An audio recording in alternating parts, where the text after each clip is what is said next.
C'est ici le rendez-vous de l'information de la région d'Ikivu. Mesdames, Messieurs, bonjour et bon week-end. Partout où vous nous suivez, il est temps de suivre vos nouvelles. Voici les principaux titres. Les calmes revenus samedi à Bweremana. Nous sommes dans le groupement Mufuni-Shanga, dans les territoires de Masisi. C'est au lendemain d'une vive tension observée aux environs des 18 heures lorsque des escarmouches ont été entendues dans cette entité, occasionnant un déplacement massif de la population. Dans cette édition, nous rencontrerons également une dame qui fuit la guerre dans la partie est de la République démocratique du Congo depuis des ans. Elle s'appelle Chibolé Joséphine. Elle a commencé à fuir depuis Bunagana. Jusqu'aujourd'hui, elle continue à fuir les combats entre les terroristes du 1-23 et les forces armées de la République démocratique du Congo. Son histoire est à suivre. Nous clôturons cette session d'actualité avec l'armée sud-africaine qui déplore la mort de ses soldats déployés dans le cadre de la MONUSCO à Goma. Ces titres et bien d'autres, dames et messieurs, leur développement, c'est dans un court instant.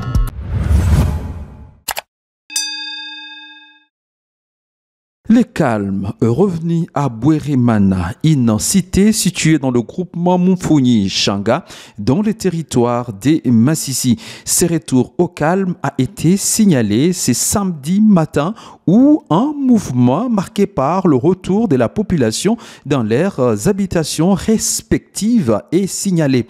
Notre confrère Blaise Bassabossé se trouve à Bweremana et nous donne ses condensés. Actuellement, je suis dans la route qui mène Bweremana.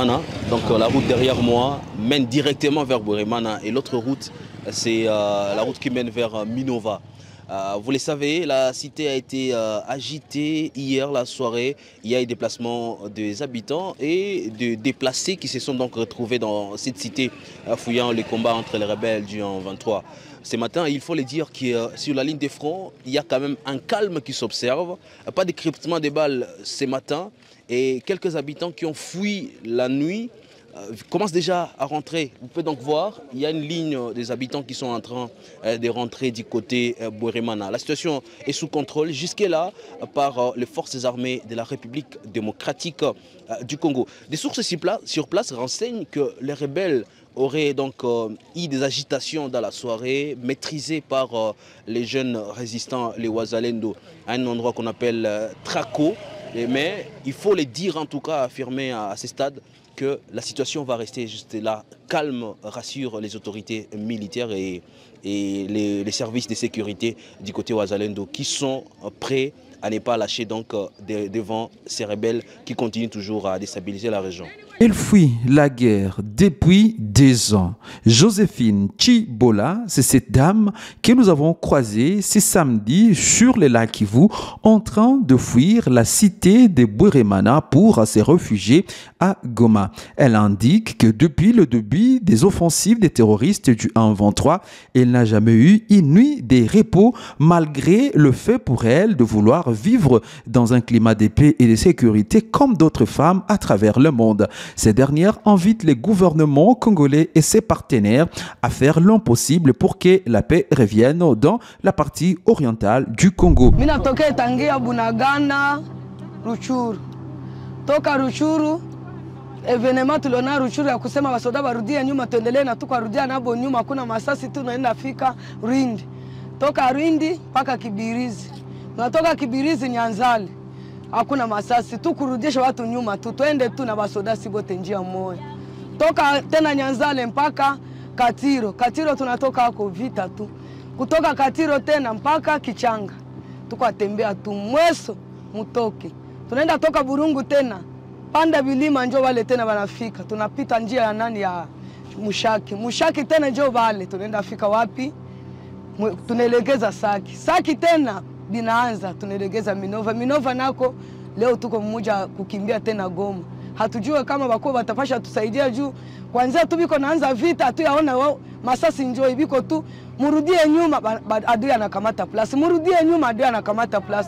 Batusaidia bache kurudisha watu nyuma bendelee na vita. Umo batusaidia bukimbizi bunatutesa sana. Mwaka mzima ni kubeba tu mizigo na moyo kuibeba hakuna, karte hakuna. Uko afika hapa unapoteza, unafika hapa unapoteza. Batusaidia sana. Kuishi maisha mubaya sana, kulala njala, watoto kuteseka kwenda lomba, bakishaenda lomba mwaeba wapatie vitu hakuna, sababu wanabakimbiza. Maisha tu ya mubaya, kulala mubaya, kuishi mubaya. Watoto kenda niko kosa watakula nini, wataishi aye. Leo mimi naelezea tena Goma sijulikani, sijua kama nitaishi aye. Comme nous parlons de l'actualité sur les lacs Kivu, plusieurs vendeuses de moutons qui les amènent depuis les territoires du Sud Kivu vers la ville de Goma se plaignent de la multiplicité des services taxateurs de l'État congolais au niveau des différents quais d'embarcation des pirogues au niveau du lac Kivu. Et celle que nous avons rencontrée indique que depuis le début des offensives des terroristes du 1-23 dans les territoires des Massissi et la fermeture des différentes voies de sortie des marchandises, les taxateurs, les agents de l'État se sont multipliés et ces derniers imposent des taxes qui ne sont pas reprises dans des nomenclatures. Elle demande à ce que l'État puisse intervenir dans le but de mettre de l'ordre dans ce secteur. Nous allons vous laisser suivre cette dame que nous avons rencontrée dans une embarcation sur les lacs Kivu et qui va devoir nous relater son calvaire.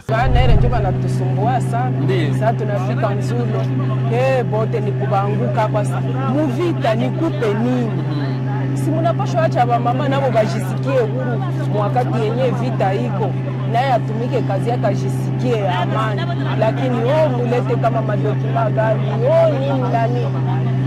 Ni kusema malgré vita mataksi wangali wanazibalomba. Basi vile huyu anakuya mie ni kwa service fulani, huyu anakuya mie ni kwa service fulani. Papa unachanganyikiwa, unakosa kama mpigane kama vikua hekima unasema yeye anafanya vyenyewe unajisikia. Na kuna wakati hata wanafunga mkondolo zako ndio basi ni vile.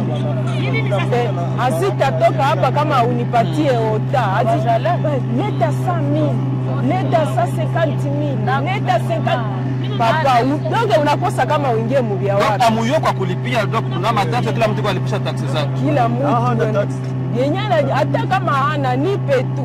Sasa papa niko natesekea. Wanawapa kitasa wakati wanalomba hiyo pesa. Hapa niko natesekea watoto tena na wewe nikutesekee wewe baba wa mwingine. Bapapa banashindwa tumika, banapenda ba mama njoo tena babatumikie. Yenye mtoto wangu angepata ni mlipie masomo. Mwingine nana unaenda shikuta kama ungepata $10 na $10 hautaipata. Nous l'avons annoncé au sommaire, l'armée de défense sud-africaine annonce avec regret la mort des 2 de ses membres déployés dans le cadre de la mission onusienne MONUSCO. L'incident est survenu lorsque l'un d'eux a tiré mortellement sur l'autre avant de se retourner l'arme tout en drainant des conséquences. La South African National Defense Forces a conjointement avec la MONUSCO demandé une ouverture d'enquête en vue de comprendre les circonstances qui ont conduit au décès de ces soldats. Le ministère de la Défense et des vétérans sud-africains, là je parle du ministre Thandi Modise, a exprimé son choc après cet incident. Le ministère a indiqué que les corps des 2 soldats sud-africains tués à Goma seront bel et bien rapatriés dans leur pays d'origine. Pour terminer avec cette session d'actualité, Mukombombo Salem est le nouveau représentant des étudiants du Congo, section du Nord Kivu. Son élection est intervenue ce samedi après une session organisée au niveau de la centrale électorale antenne du Nord Kivu. Ce dernier succède à Josué Moussiki. Il se fixe comme objectif de défendre les étudiants de la province du Nord Kivu, mais aussi de mettre leurs intérêts en avant-plan. Je vous laisse juste le suivre après sa proclamation comme nouveau représentant des étudiants du Congo, section du Nord Kivu. Déjà, c'est une très bonne question. Qu'est-ce que nous comptons faire tout au long de notre mandat? nous l'avons bien souligné tout au long de notre mandat. On aimerait d'abord respecter la charte de la représentation des étudiants, qui est de défendre l'intérêt des étudiants de la province du Nord Kivu. Cependant, la défense des intérêts des étudiants de la province du Nord Kivu passe par certains piliers essentiels, à savoir le pilier académique, le pilier social, il y a également le pilier para-académique et le service à la communauté. Et lorsque je vais essayer d'évoquer le pilier académique, nous allons essayer d'apporter également notre contribution pour répondre en tant soit fait aux différents problèmes qui gangrènent aujourd'hui les institutions de la province du Nord Kivu. Vous êtes tous au courant que aujourd'hui, nous sommes dans le système LMD, mais la condition dans laquelle les étudiants étudient, vous allez comprendre qu'il y a encore un problème là-dessus et j'espère que nous allons également répondre à ça. Très chers téléspectateurs, c'est sur cette information que se clôture cette session d'actualité sur Kivu Morning Post. À tous et à toutes, merci de l'avoir suivi. Avec plaisir, on se retrouve la semaine prochaine pour une autre session d'actu.